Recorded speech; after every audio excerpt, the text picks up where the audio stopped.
This is Nigel Grace, and okay,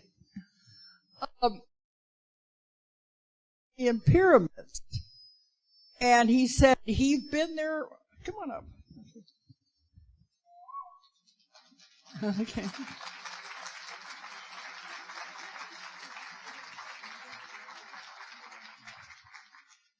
And I've been saying all of the back, yeah, you got, that's better. This one's fast. I'll take it and fix it. Okay. I've been telling everyone that all the background of you people is in the program. So I don't want to go into all of that.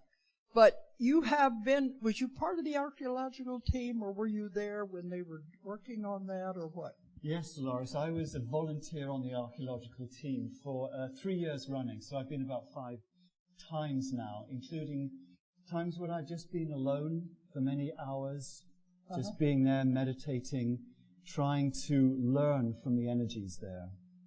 So you said you're only going to talk about what you know personally is a fact. Correct.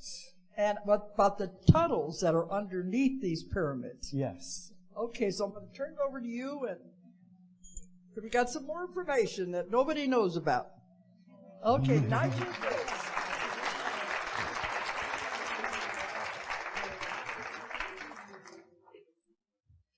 Hello, I hope you can hear me.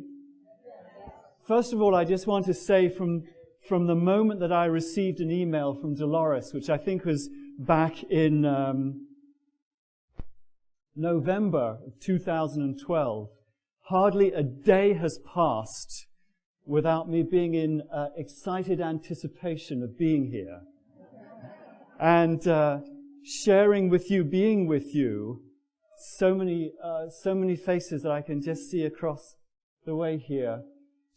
My hope in the next 1 hour and a little bit is to convey or to share with you some of the sense of mystery and perhaps wonder that I've experienced being a volunteer and a researcher in the valley of the Bosnian pyramids. And in recognition of the fact that perhaps these pyramids, these structures, are but one of thousands of sacred objects, sacred structures around the world. Temples, pyramids, structures, some of them are hidden from view. Some of them are under the oceans. Some of them are in plain sight if we were but to open our eyes and to recognize them as a legacy, ancient legacies from our elders. And my experience after several visits, being there, just listening to the energies, is that they are there to help us reconnect with our ancient past, with our origins, with our elders. And I also believe that there is an element, a technological element about these sacred structures that are here for us to restore our memory as a species and to help us awaken when the time is right, according to the laws of evolution. But let me start at the beginning of how I first got to hear about the Bosnian pyramids. I work in London, commute back to the countryside in Sussex. I live in England with my wife and family. And I have a very busy life as running a business in London. And so my wife's requests as they come to do this and paint the living room, well, they often don't get done. But after a long time, I decided, yes, I'm going to paint the living room. And when I do things like that, I like to listen to things. I like to listen to lectures on ancient history. So I got my laptop out and went onto YouTube and started painting the living room. And you know how in YouTube you go from one thing to another? Well, I was about halfway through painting the living room when an interview came on YouTube, and that's interesting. He's not speaking in English. And I went up to the laptop, and I saw a man being interviewed, speaking in Bosnian, and behind him was this astonishing structure, this pyramid in Bosnia. And at that moment, which was, I believe, a defining moment for me, as I just looked at that and I said, I've got to go. But where? Where is it? And who is it? So I freeze-framed and tried to find his name. I went onto Google. I found his name under the Russian Academy of Natural Sciences, found an email, emailed him all while my paint roller was drying in the corner, and said, you won't know me, but I'm very interested in what you're talking about. May I come and visit? Carried on painting, and when I carried on painting, I got the feeling that something was going to happen to change my life. Well, an hour later, I received an email back. And it said, thank you very much for your interest. We are inviting volunteers this summer to come and join the archaeological dig in June. So I replied immediately to say, I'm coming. There was one problem. I hadn't yet told anyone. So I gingerly continued to finish the paintwork in the living room, put the brush in some water, and I said, honey, I finished painting the living room, but I want to go to Bosnia. And she said, oh, no, you don't. And I explained, well, just imagine what it would be like, maybe 150 years ago, to be one of the first explorers to go to South America, to visit the pyramids there, or perhaps to go to Egypt, to Giza, and to be one of the first explorers to lay sight on these sacred structures and be one of the first people to find their secrets and the secrets that they have to reveal to us. And she looked at me and she said, you've got to go. So there I was, sitting in at Heathrow Airport, waiting for my flight to arrive. I'd packed. I'd given 3 weeks' notice away from my business, people to look after my children while my wife Jackie was also doing her work. And then I did the worst thing I could have ever have done. I said, wait a minute, why don't I check Google and Wikipedia to find out what these pyramids are all about? At that point, my heart fell to my boots. Because there on Wikipedia, and the words indelibly imprinted in my brain said, the Bosnian pyramids are a cruel hoax, perpetrated against an unsuspecting public, and have nothing to do with genuine science. At that point, I thought, Nigel Grace, what have you done? You've left your family for several weeks, you've left your business for several weeks, and you're going off to something that's a total hoax. But then I thought to myself, so wait a minute, who are you going to listen to? Are you going to listen to your intuition of the feeling that you had at that moment where you saw that image, or are you going to listen to Wikipedia? So I said, okay, if there's one thing I'm going to do in my life this time, to listen to my intuition. So, thank you. Well, so I went to Bosnia. This is a picture of Sam Osmanagic, who is the gentleman that I emailed and who very kindly invited me to join. I was sitting there on the airplane thinking, what's going to happen? As the airplane circled around Sarajevo, I looked out of my window. I had a window seat. And I thought to myself, since we're doing a wide arc around the Bosnian countryside, in order to get into the queue to land in Sarajevo, I thought, I wonder whether I can see it. And I looked down and I saw that structure, absolutely unmistakable. And there was something about it that seemed to be an immense emission of energy, some great powerful emanation hit me immediately. That's at the turn of volume down for a moment. This is what it looked like from my aircraft seat. I'm not sure whether you can see this. This is the western slope of just passing the northern slope. And the first thing that we notice about this structure is that it's enormous. It's towering over this little village called Vissiko. The next thing we notice is it's covered with green trees, fields, orchards. So it doesn't look anything like the pyramids in paintings. And here we are going closer to see some of the forest that's growing on the slopes.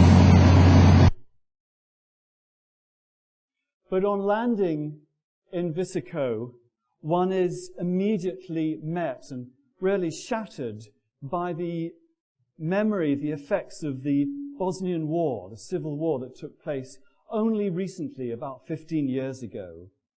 And you realize how 95% of the infrastructure of Bosnia was destroyed. But then, catching the bus from the airport, the closer we got to the pyramids, the Valley of the Pyramids, the more one begins to find oneself in a lush, beautiful valley, a verdant valley. Arriving by bus from Vissiko, and stepping out of the bus, the first sight you get of these pyramids, just how dominant they are over the houses in the village. Here you see it just through the trees. This photo also shows that there's more than one pyramid. Just by the Bosnian flag, if we come down, this is one of the largest pyramids. You can just make out its triangular shape. It's actually about 220 meters high. The Cheops' pyramid, for example, I believe is about 150 meters high. So already it towers above the Egyptian pyramids. This structure over here, if you can see my little red dot here, is a smaller pyramid, but also with that triangular geometry. The Bosnian Institute of Geodesy actually measured the northern-facing slope to find out whether it complied, which is very important, to actually be classified as a pyramid, are the four sides of the pyramid aligned with the cardinal points? Because everywhere you go in the world, in Egypt, in Mexico, you'll find that the northern slope of, say, Cheops' pyramid or the pyramids in Mexico are perfectly aligned with the celestial north, with cosmic north. And for example, the pyramid in Egypt is pretty exact. It's 0 degrees, 12 minutes, and 0 seconds. That's how they measure north. Remarkably, the Institute found through measurements that the northern slope of this pyramid, this structure, is 0 degrees, 0 minutes, and 21 seconds, which is almost unimaginably perfectly aligned with the cosmic north. The other thing is that it is a triangle on several sides with the perfect 60-degree triangular structure. But remarkably, well, I'll get onto that later. First of all, I want to tell you who I met there. There were about 300 volunteers from all over the world, from the United States, from Canada, New Zealand, Mexico, the UK, and the 4 you see here from Denmark. And the first question we all asked ourselves on meeting each other was, why did you come? Why did you join the volunteers? And without exception, everyone said, we just felt we had to be here. We just felt there was something very important at this time. Right in the distance there, you see on the left-hand side of the screen, you can see this pyramid. There it is. Now, the interesting thing is that there's more than one. This is a valley. And just like in the pyramids in Egypt and Mexico, there's not just one pyramid, but there is a structure, an environment of pyramids and structures that have an important relationship to each other. Sam Osmanagic, whose photo we saw earlier, has done a lot of exploration in South America. And when he saw these structures, he felt that they had very similar characteristics to the pyramids in Mexico. And therefore, he felt encouraged to name them after the Mexican pyramids. For example, number 1, that is the Bosnian Pyramid of the Sun. Number 2, the Bosnian Pyramid of the Moon. 3 is the Bosnian Pyramid of Love. And 4, which is not a pyramid, it's called the Temple of the Mother Earth. 5 is the Bosnian Pyramid of the Dragon. And 6 is not a pyramid, it is a mound.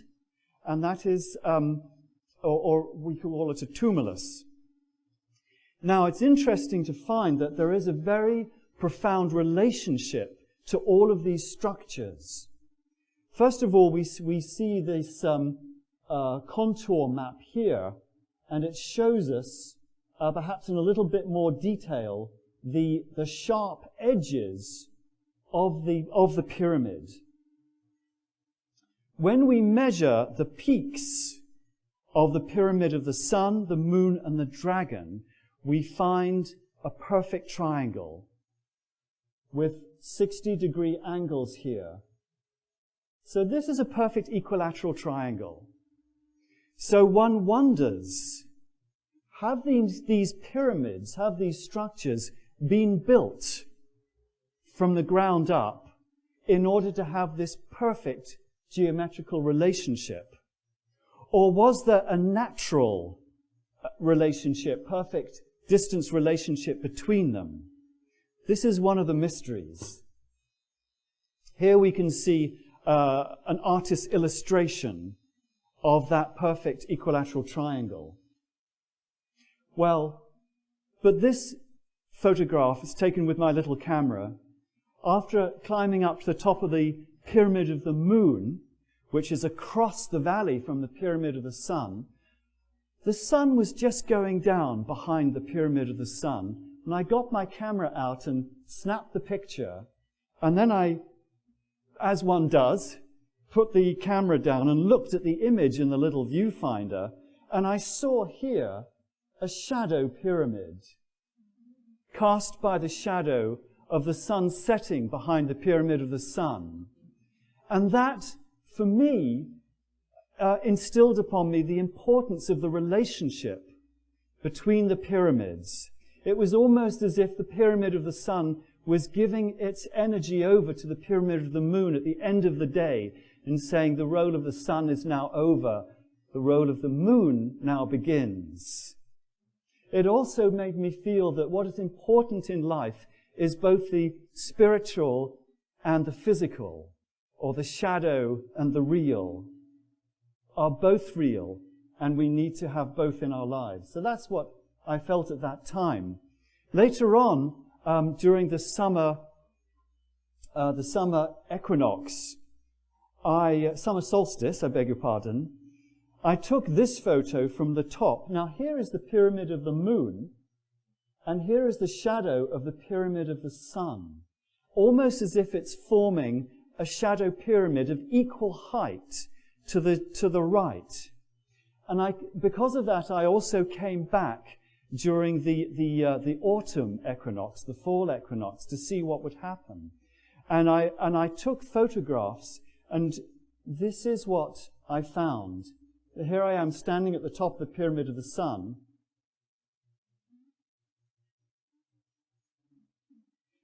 The shadow of the Pyramid of the Sun silhouetted, eclipsed perfectly the Pyramid of the Moon.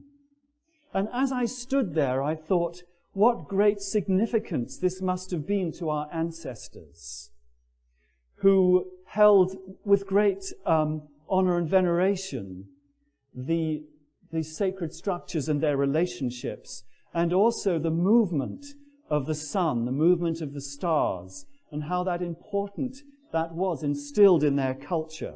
And I imagined as I was standing up there with my little Sony camera, perhaps how many thousands of years ago some important priest or seer would stand at the top of that and bring this significance to his people.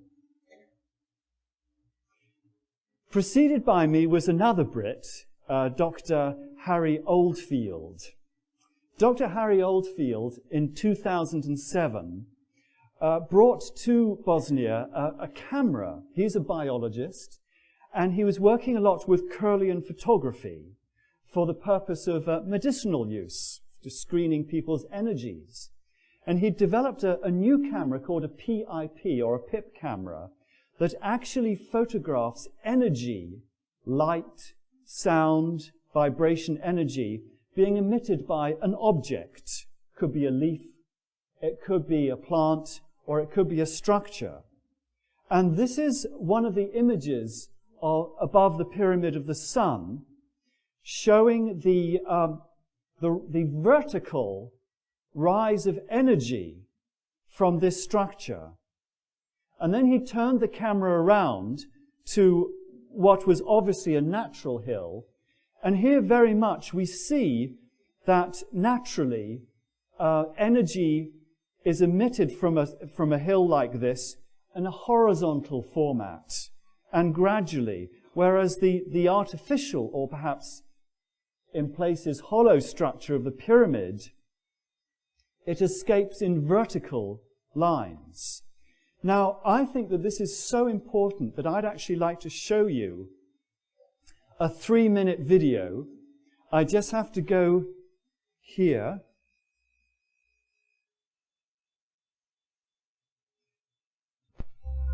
And this starts with the photographer showing us some stachaks, which are standing stones around the pyramid, showing in relief form what is happening with the energy, the electromagnetic field. So we're going to start there, and this will be about 3 minutes, and then I'll comment.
Let's go back.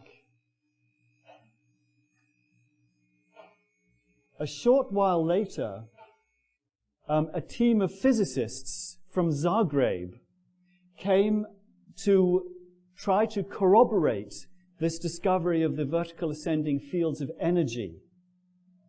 A gentleman called Slobodan Mizdrak from Zagreb Institute, he's a physicist, came with his team with extremely sensitive microphones to measure both ultrasound, the ultrasound component of energy, and also the electromagnetic energies coming out of the pyramid.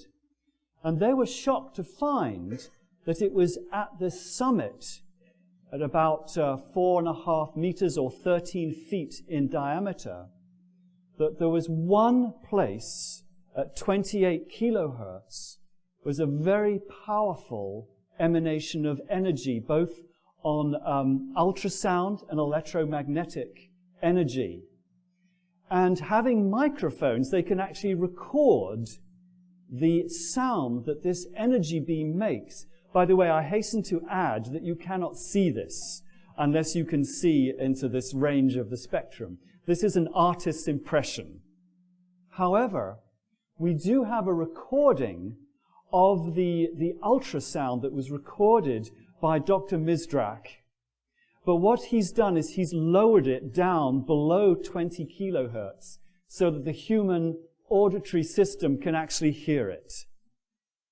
When I first heard this sound, which you're about to hear, it almost stopped me dead in my tracks because it felt to me like my hearing was opening up to the cosmos. But I'd let you decide.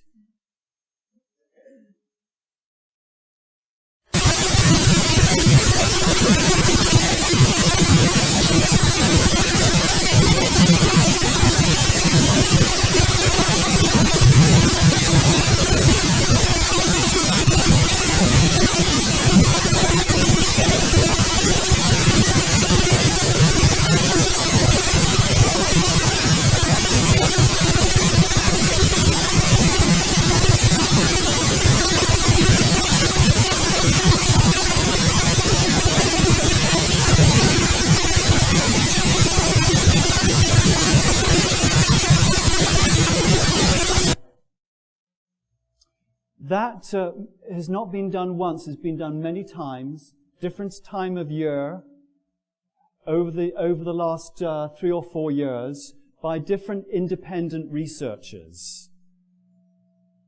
They found that it has a stable structure. It has almost like a mathematical sequence which repeats. Now, we might call this my opinion, but when I heard that sound, I thought, I think there's information in that sound. And I think it's going somewhere, but who's listening to it at the other end? And what's it saying? Is it communicating information about our planet, our consciousness, our fears, our love? What is it communicating? When Dr. Misdrak and other researchers actually looked at the structure of the electromagnetic component of that energy beam, measured at 28 kilohertz, they also found something that was inexplicable according to our current technology. First of all, they found that that sound was not traveling away from the pyramid at the speed of sound, it was traveling at the speed of light. And secondly, which was even more inexplicable, is that the strength of the beam increased with altitude. Now, at school, we all know, is something called Hertzian physics. When we have a flashlight, the strength of the beam diminishes according to the distance away from the source. But here we have something that violates the very laws of principles that we learnt at school.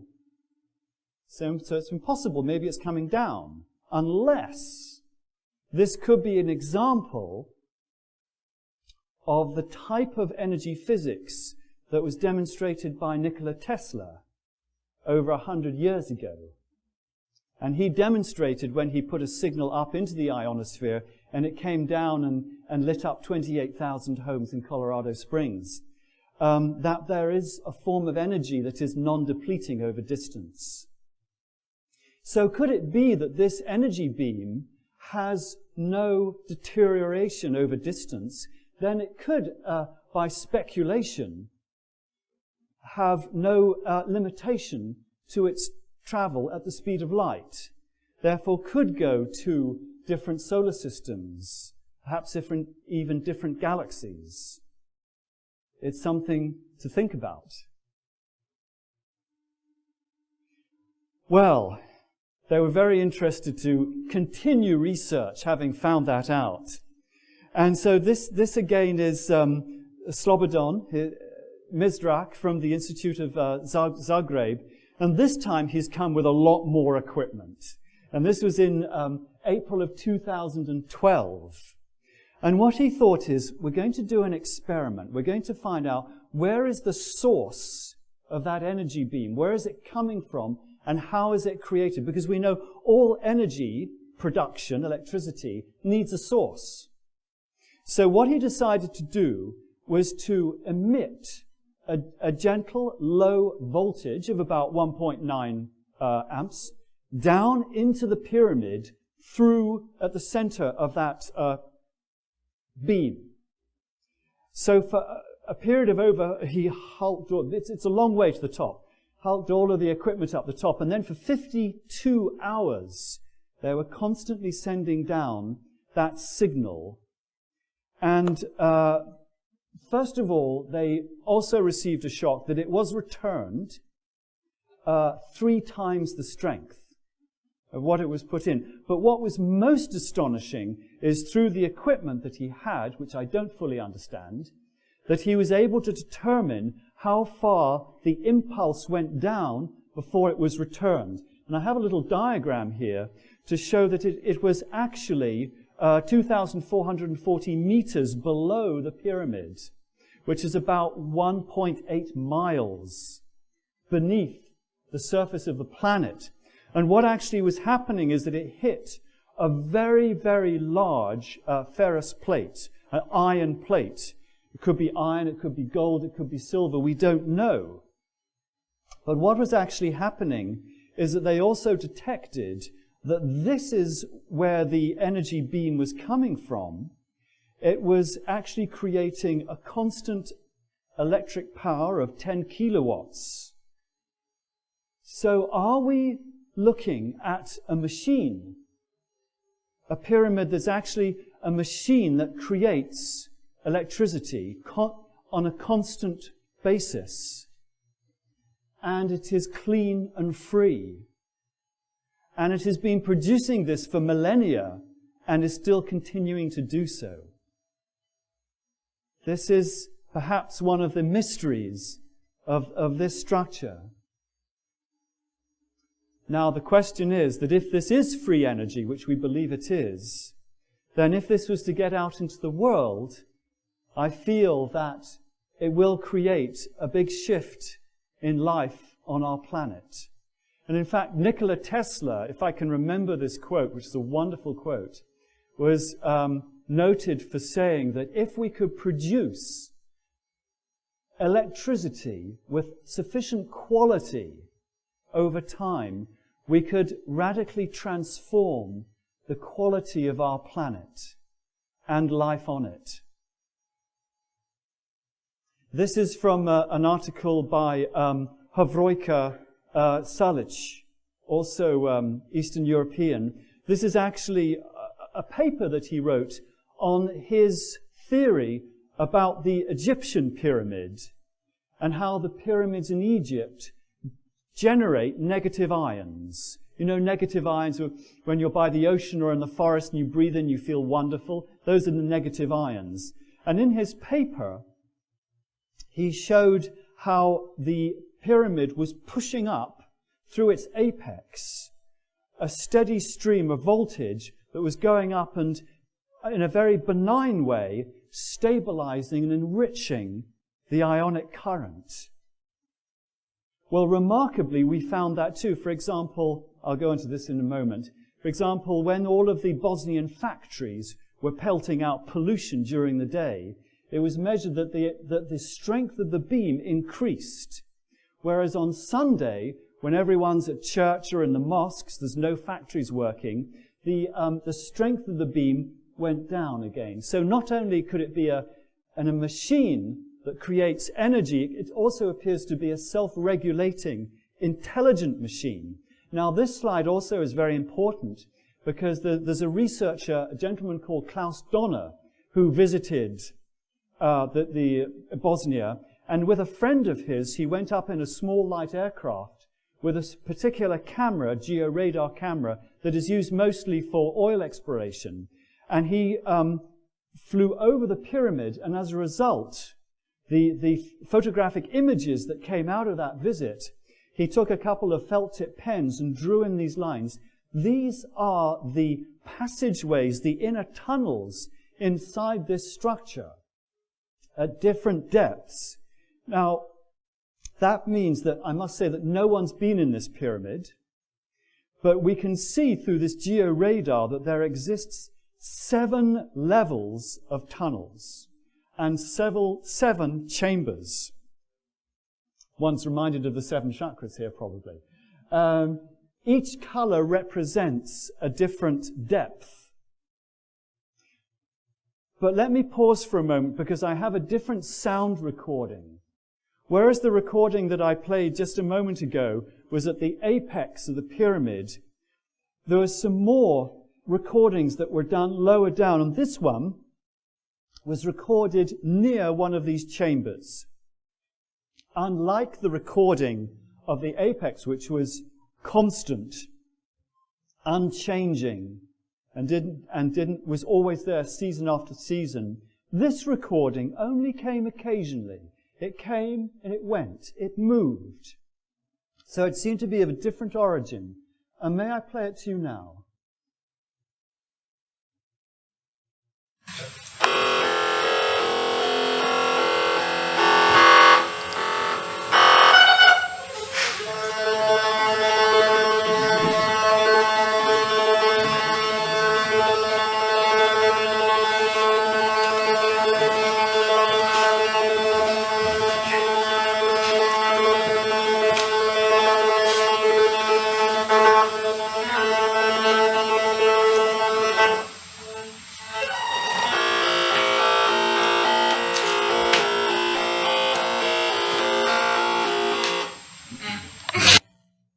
Amazing. Again, these have been slowed down, they've been tried to put through different filters, but so far yet we haven't able to be determined what exactly this noise is, except that it does come and go and it's situated around the chambers. Maybe one day, when we have the right protocol to enter these structures, we may find out. Here again is a little bit of a better diagram showing the different levels. The reason I wanted to show you this, very important, is that the lowest, which is the red at 350 meters below the top, is about the level of tunnels, a labyrinth of tunnels that are underneath and between these pyramidal structures. And that's very encouraging, because if we were able to gain entrance, we think the best place to gain entrance would be through the tunnels and to that point. The other interesting thing is that these 7 levels of passages seem to be arranged in a kind of a spiral. And so if you were to see it from the top, they come up almost in a spiral fashion. Now, pyramids have to be covered with something. This is a picture, rather, as you know, in Egypt, there are the limestones, the granite blocks that are so perfectly and beautifully in place. This is different. It's a different sort of material. By excavating below the soil, we have found a fairly constant level of a structure of material. And we took samples of this and sent them to various universities and institutes. And we had a report back from several of them, including the Institute of Geopolymers in France.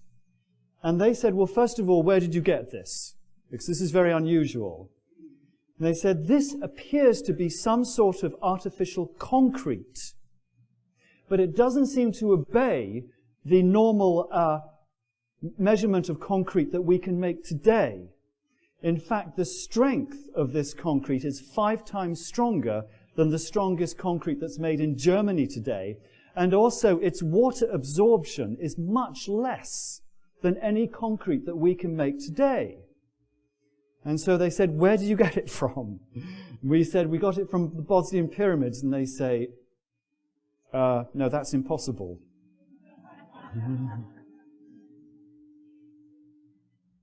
Unlike the blocks of stone in the Egyptian pyramids, this does not appear to be cut. It appears to be molded.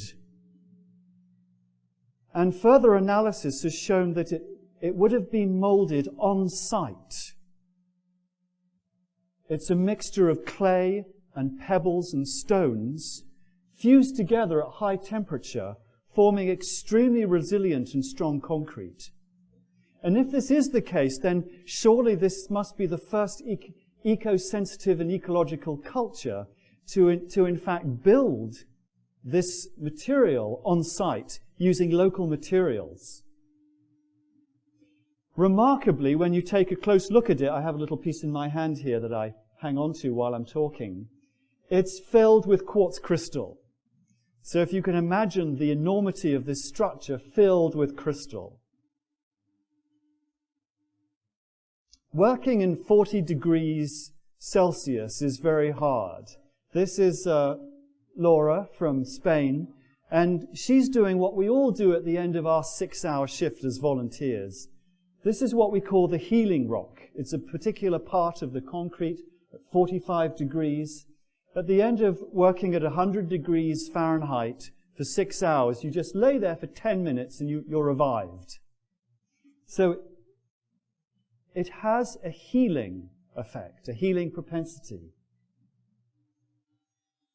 Here you see us excavating what we believe is that one of the corners of the Pyramid of the Sun.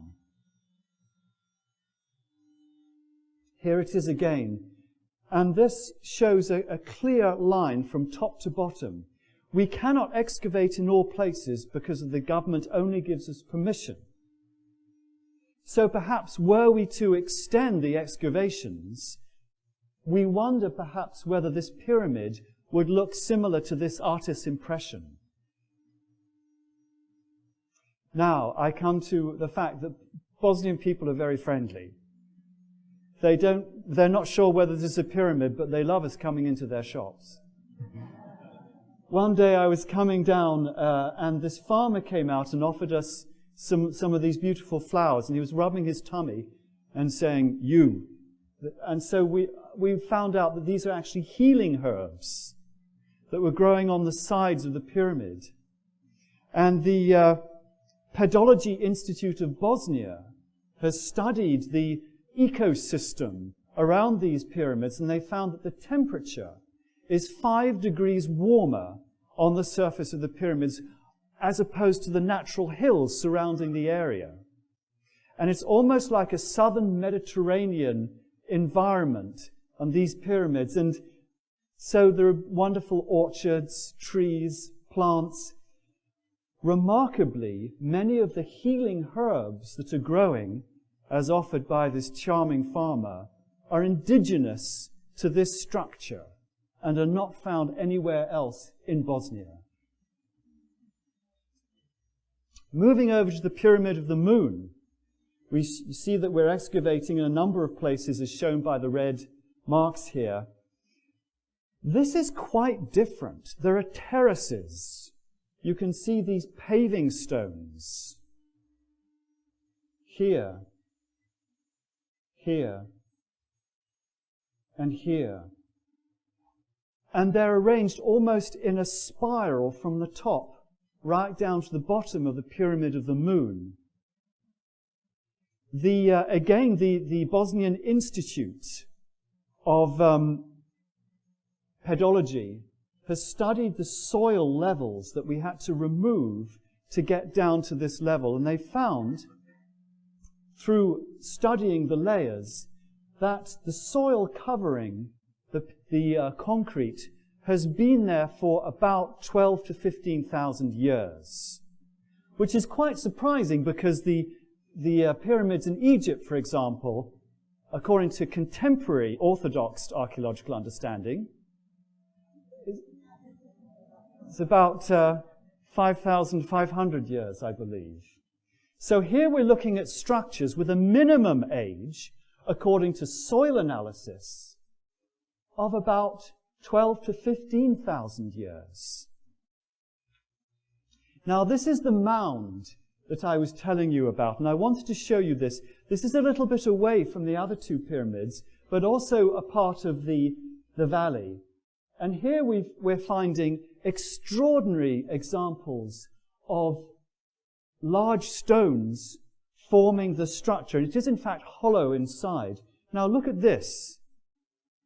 This appears to the scientists to be artificially created, perhaps molded. Look how close up. Quite different from natural rock. And so here we are, looking at a structure, drawn those yellow lines to indicate the edges of the pyramid.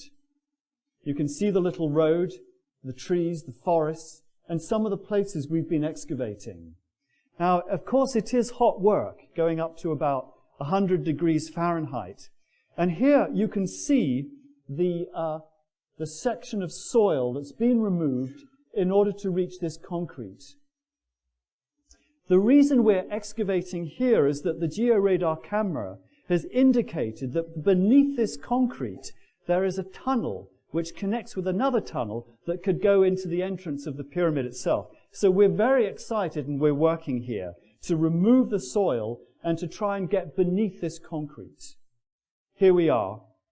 As you see, we've removed the green layer and we're down at these blocks of concrete.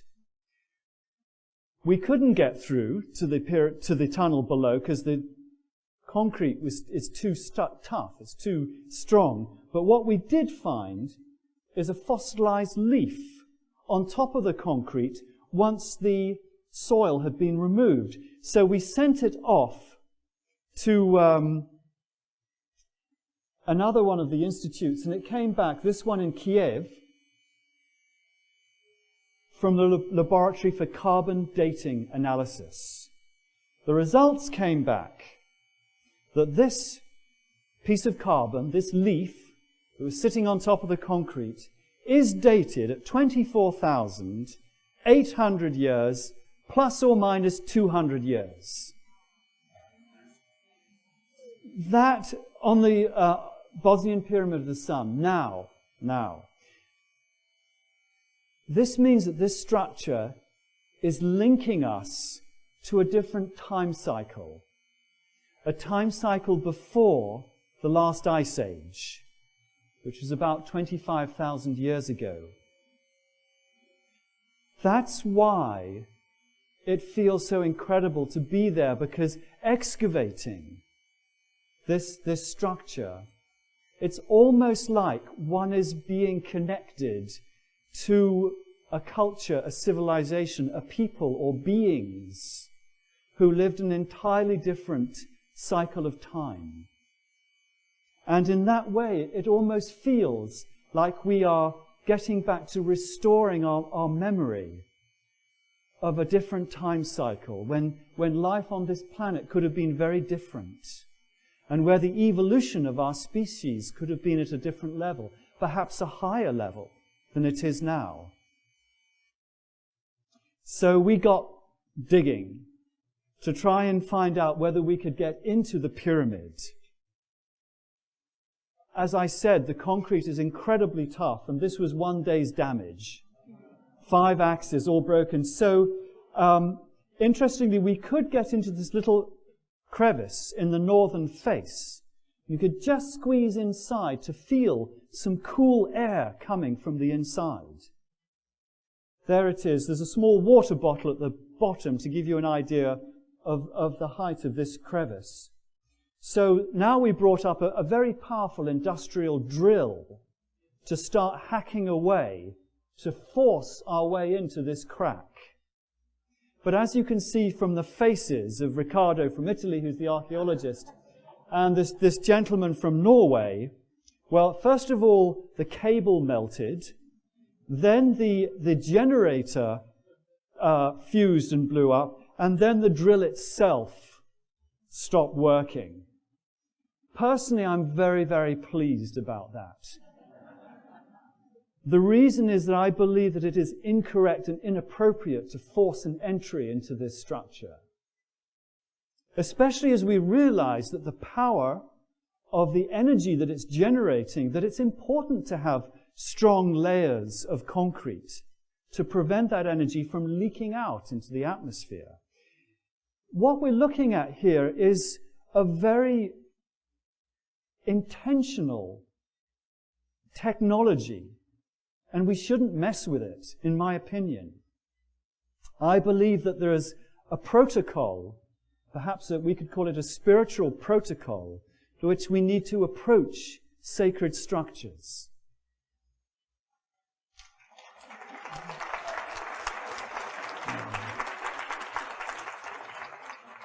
Well, I was very fortunate to work in the later weeks with a wonderful archaeologist whose name is Tim Moon, who spent much of his career in the Easter Islands. And he says, well, you guys have got it all wrong. Why are you excavating on the northern slope? Because ancient cultures would have venerated the movement of the sun and the moon. And therefore, if you want to excavate, if you want to find an entrance, look to the east, look to the south. And he brought us round to this point of we're actually looking up at the summit here, and this is a saddle on the back of the pyramid on the southern slope, which we thought had been some damage or some ice age flow had come along and deposited this saddle there. And he says, we need to look here. And so we started to excavate, and we found, apart from this green plastic bag there, we found a number of objects. And now, more excavation has shown a promenade, a pathway leading up to the side of the pyramid with steps. And so we believe that maybe this is what 10,000 years ago this pyramid structure could have looked like. And surely the entrance perhaps would have been here.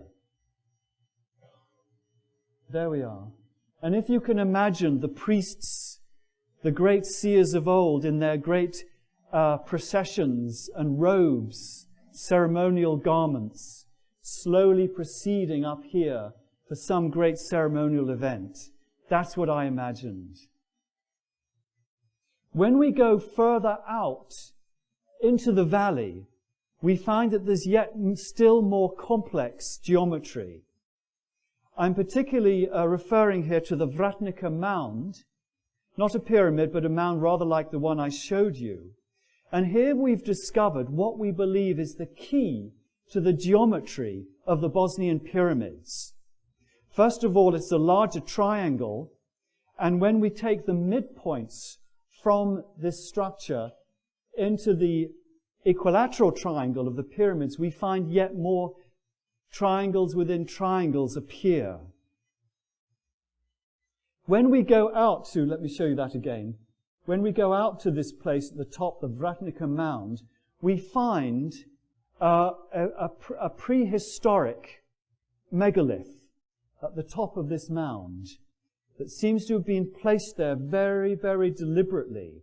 This is the megalith, and if you stand on it, you find that you're aligned. This is Adela from Argentina.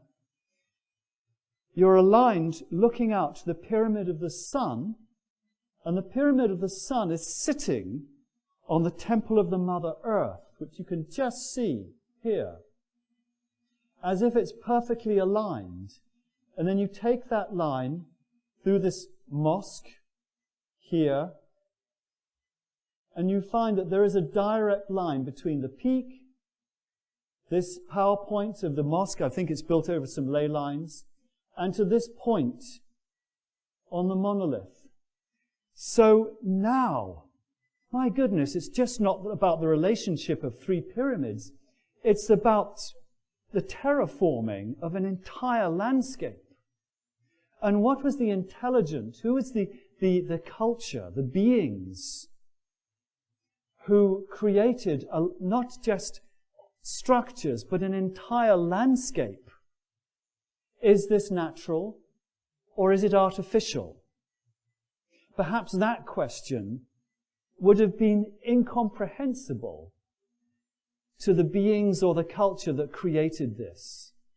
That our modern mind of separateness, of polarity, where we have to always polarize things, right and wrong, good, bad, up and down, artificial or natural. The feeling one gets there is that we cannot even imagine the reverence that these beings or this culture had for nature. And that in many cases on the pyramid itself, we see natural rock, natural sediment merging together with the artificial, or what I could call man-made or perhaps being-made structures. But if we were to take this line and to take it up into the heavens, what do we find? We find actually a direct relationship up to a planetary system, a star system. I thought that perhaps it would be the Pleiades, but I was wrong. It goes up to a star called Deneb. I hadn't heard of it before, so I researched it, and I found that it is a very bright star in the distance, still visible to naked eye. I believe that everything in the universe is infinitely interconnected. And I wondered, have we ever asked why pyramids are aligned with star systems? Perhaps it's because of that's where the spaceships came from. I don't know. For me, it does have a very, very important meaning and a very important truth. For me, the alignment of these structures to a star system such as Deneb is a link or a trigger to help us remember our connection to the family of civilizations in the galaxy. And perhaps at these times to remind us that we're not alone on this planet, but would we be able to free ourselves from those things that prevent us from communicating? The element of fear is one. That we are in fact members, we are in fact beings, a part of the galactic civilizations. And this is just to remind us, these structures on our planet are there to give us that reminder, you're part of the galaxy. But now I want to go underground in the next 15 minutes or so. I want to move from the Pyramid of the Sun down to this opening. I mentioned that the tunnels that were 350 meters below, a very important part of our work is underground. This is a map of some of the tunnels that we've been excavating that I'd like to tell you about. So if you would imagine that you would now join me with your flashlight and your helmet and join me and enter one of the entrances to these tunnels that lead about 70 feet below the surface. The first thing that you will experience is a genuine sense of exhilaration. The freshness of the air, the vitality that you experience going down into these tunnels is amazing. There is a very strong element of negative ions in these tunnels. The air is cool. However deep you go, 300 meters, 400 meters, the air is a constant 11 degrees Celsius. It's just ideal for work, actually. It's a little bit cold at first. The other thing we notice is that the original tunnel structure has this wonderful egg-shaped structure which has a lot of integrity to it. In fact, while I was there was an earthquake which was 4.7 on the Richter scale. And when I was outside, shuddering, and when the volunteers came out, "Are you all right?" And they said, "What do you mean?" They didn't feel anything. So these tunnels, whenever they were built to be earthquake-proof. Also in the tunnels, wherever we go, we find on the cameras these wonderful orbs. In fact, whenever I took a picture of my friend Birgit from Spain, there was always a couple of orbs hanging over her. They also ask about, well, what artifacts are there? The remarkable thing is there are very few comparable artifacts. And this is a real problem for archaeologists. They say, there's a few artifacts that we found when entering these tunnels. One was this sort of votive pyramid, which the local museum turned around and said it's a cup. And the other one is this small mask-like, but actually it's not a mask. We realize it's a little topological map of the three pyramids. But something then started to be very mysterious. As we walked through these tunnels, we found that there's evidence of many more entrances to tunnels that were completely filled and blocked. In some cases with small pebbles, with some cases with large boulders like this. And there's not a single point of air. It's completely filled. So for some reason, a culture built these tunnels, and then thousands of years later, another culture closed them down. Now you might, if you want to close down some tunnels, you just fill up the entrance. But in this case, these tunnels were completely filled for hundreds of yards. If you want to close down some tunnels, there must be something in there. Either there's some treasure, some artifacts in there that they didn't want mankind to have at that time, or there's some technology.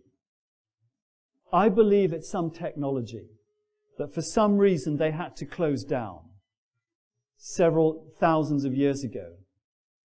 This picture shows that we've started to take away the filling to expose the original tunnels.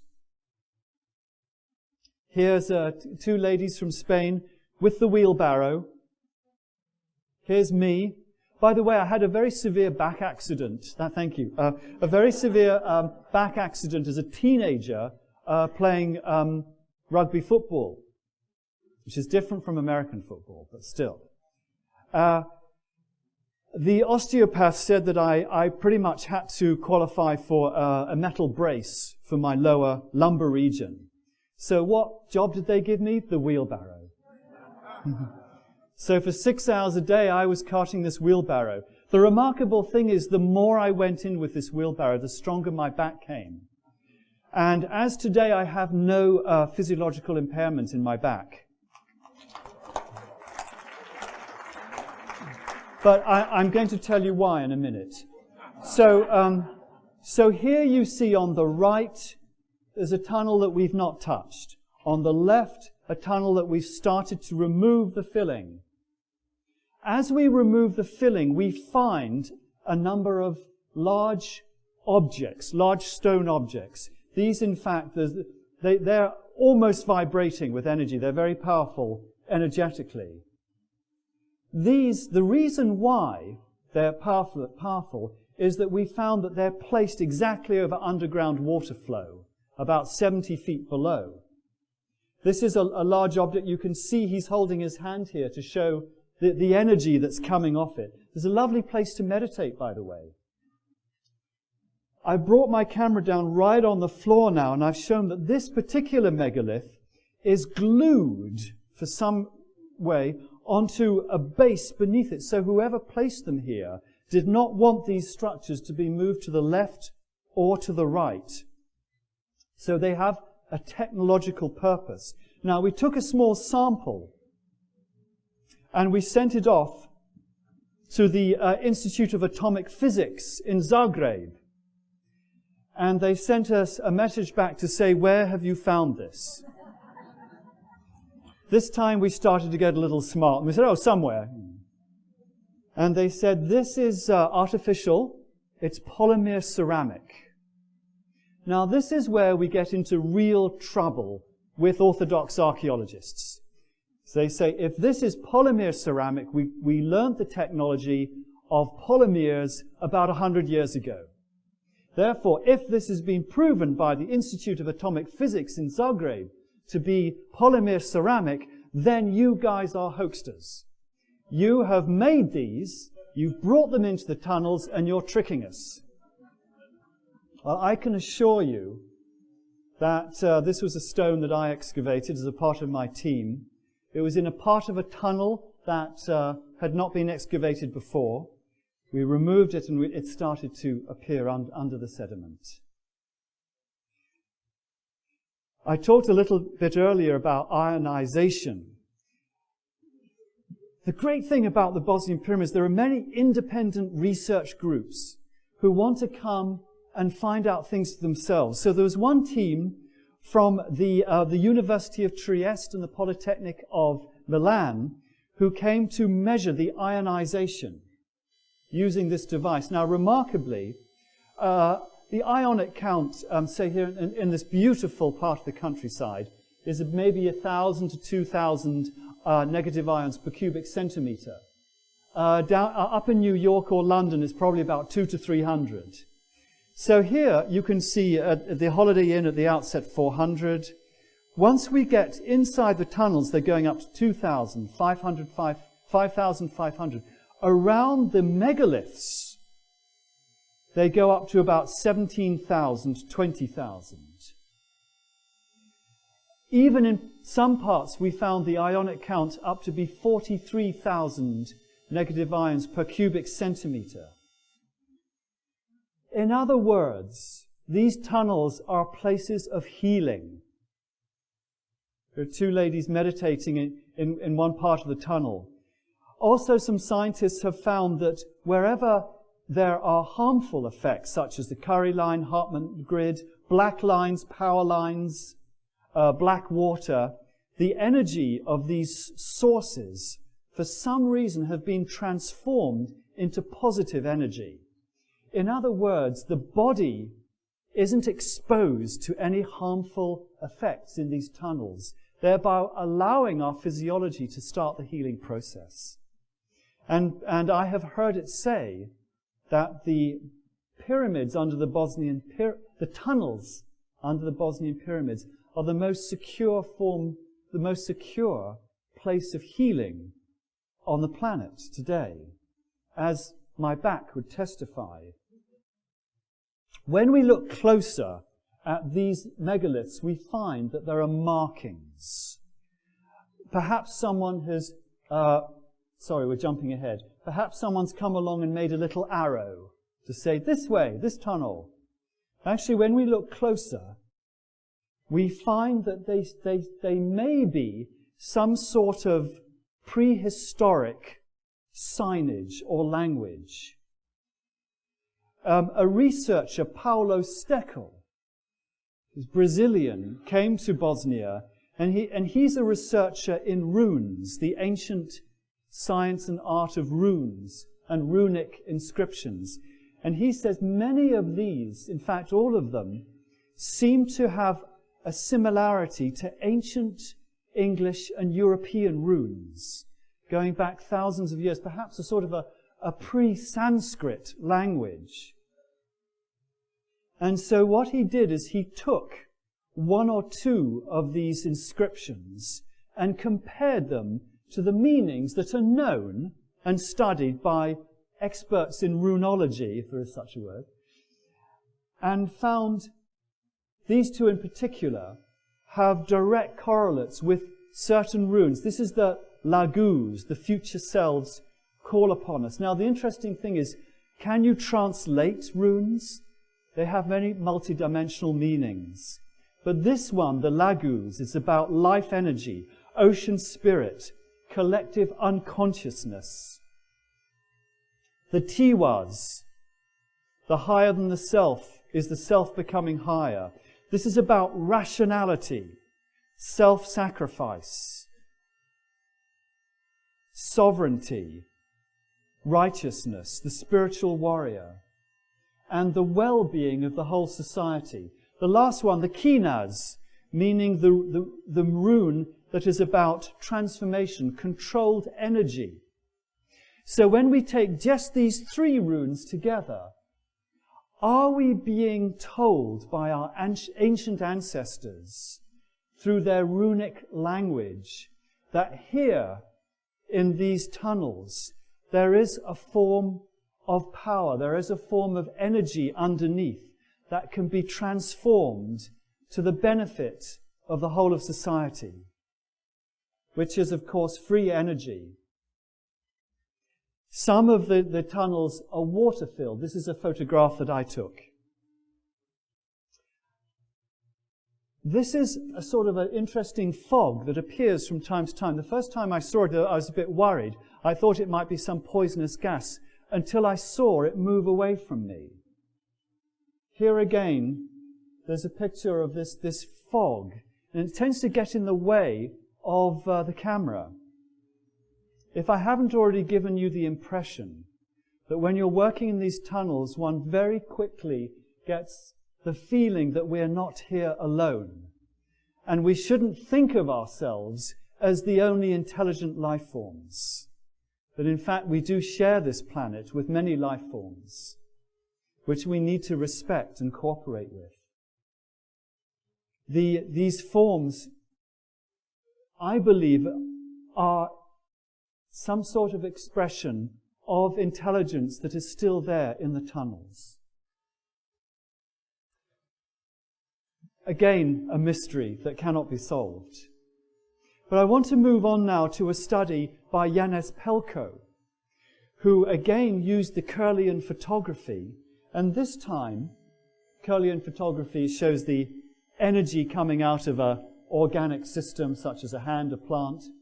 This time he studied people before they went into the pyramid, the tunnels, and after they came out after an hour.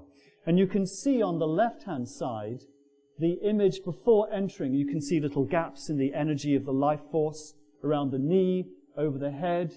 And after 1 hour, just 1 hour, this volunteer came out, this visitor came out, and the energy field had been healed, had been filled and made whole again. He also compared it with the energies around the chakras. Very interesting that the greatest increase of the life force is around the 5th chakra, 77%. And I asked someone, well, what's special about this, the 5th chakra? And she said, oh, it's the first chakra in which we begin to communicate spiritually. Now I want to show you a little bit about some of our projects that we did in the tunnels. There's a piece of equipment that detects structures and shapes beneath the ground. It's used a lot by city planners, for example. So this would be the walking at the top here, and the instrument showed a strange diamond-shaped structure or empty chamber below. So that's funny, that shouldn't exist. So they went back again, and we saw it again. So we said, what is this? Here it is.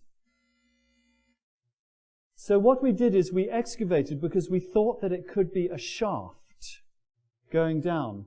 However, when we excavated, we came to an end here. This is me.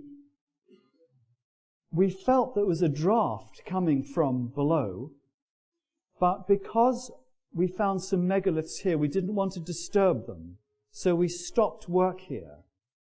But we didn't stop work completely, because again, Dr. De Botolis from the Polytechnic of Milan and the University of Trieste came with, this time, with his sound engineer from Finland, Heikki Savolainen. They locked themselves in at night to see if they record with hydrophones that you can put in water, to see or to hear if there's any evidence of what these structures are. So late at night, they recorded something from about 70 to 100 feet below that image, that diamond image that we saw, which may be a shaft. With kind permission of Dr. Bertolus, I can play you the recording that was made at 10 o'clock when the tunnels were closed down, there was no traffic outside, the factories were closed down, and there was no one apart from the two researchers there. This is the recording.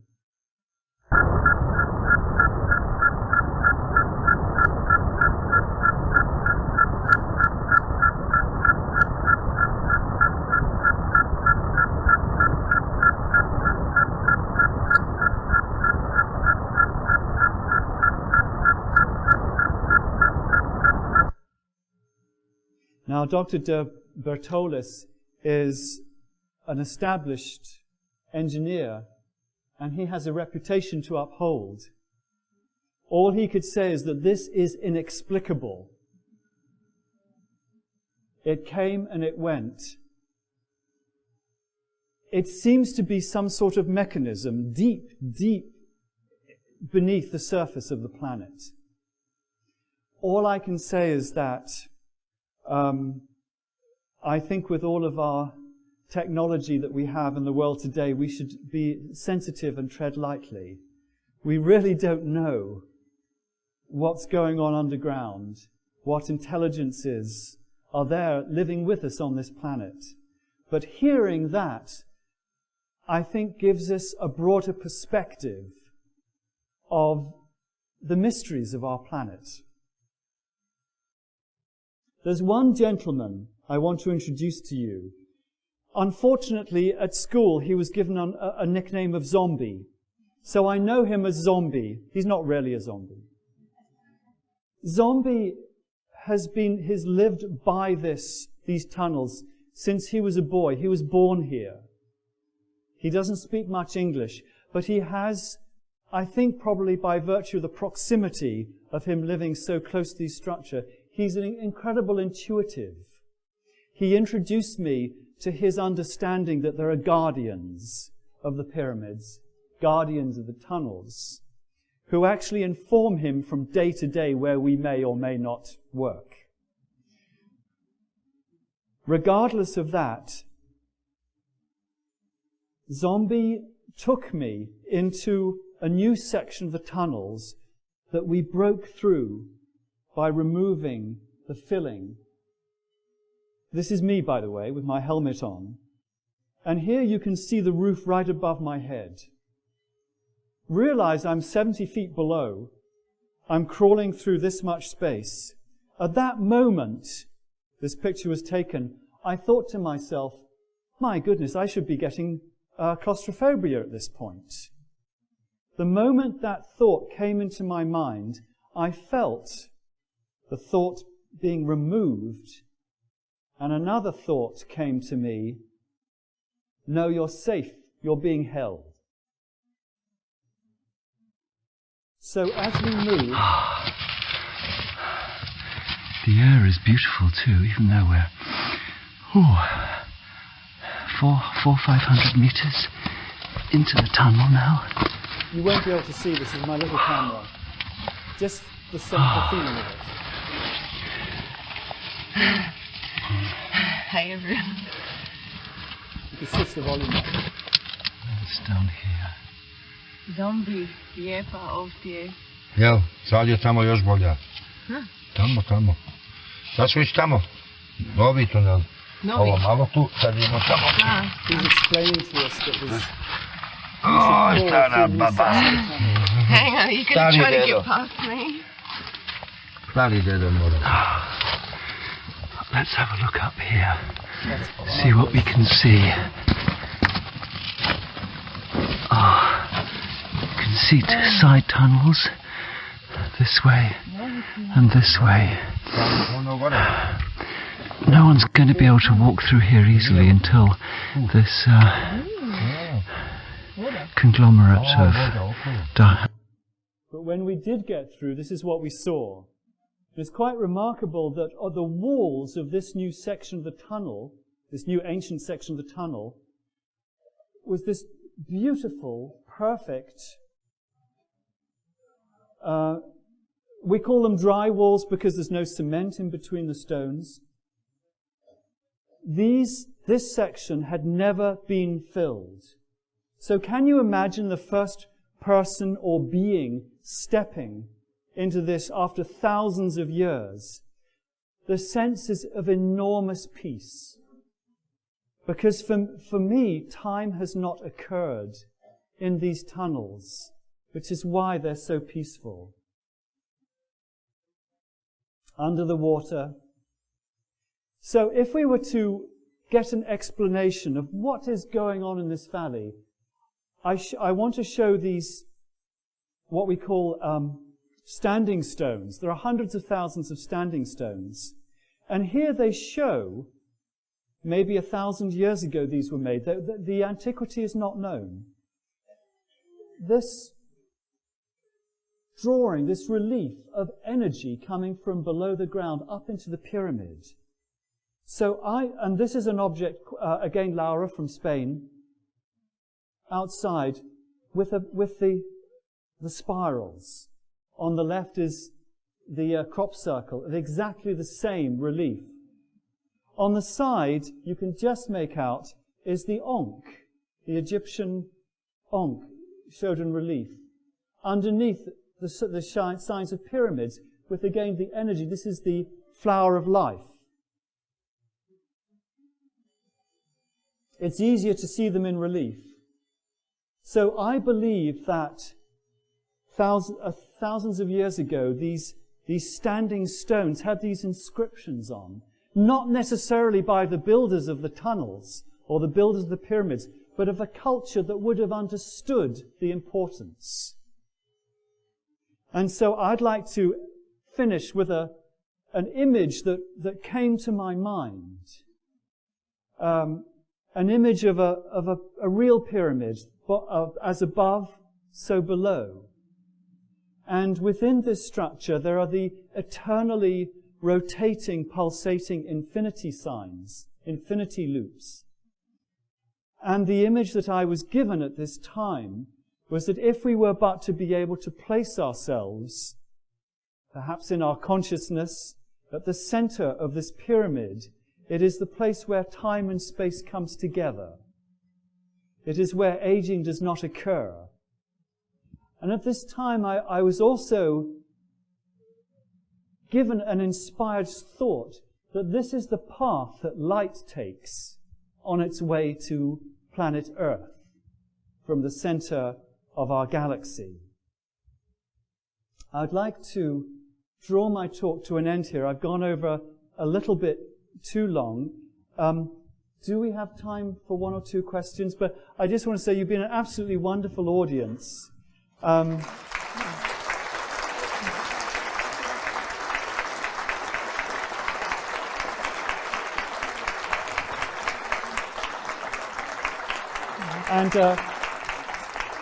Well, the last photo, Dolores, thank you.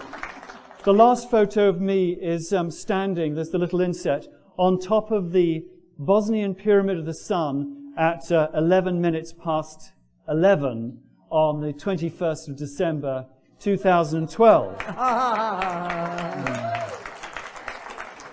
And I thought to myself, where do I want to be at that time? It was the top of the Bosnian Pyramid.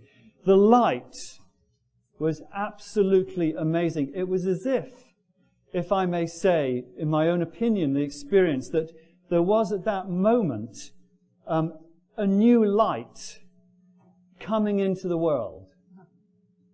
At the point of dawn, the sunrise of that day. And so I believe I'd like to end where I started by saying that these sacred structures, of which there are hundreds of thousands in the world, I do sincerely believe that if they're dormant, they're now waking up.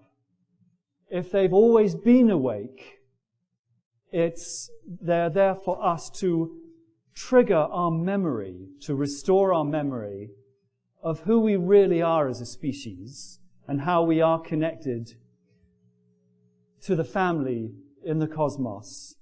And that now we're ready to take our next step in our evolution. Thank you very much. Thank you. Thank you, Nigel.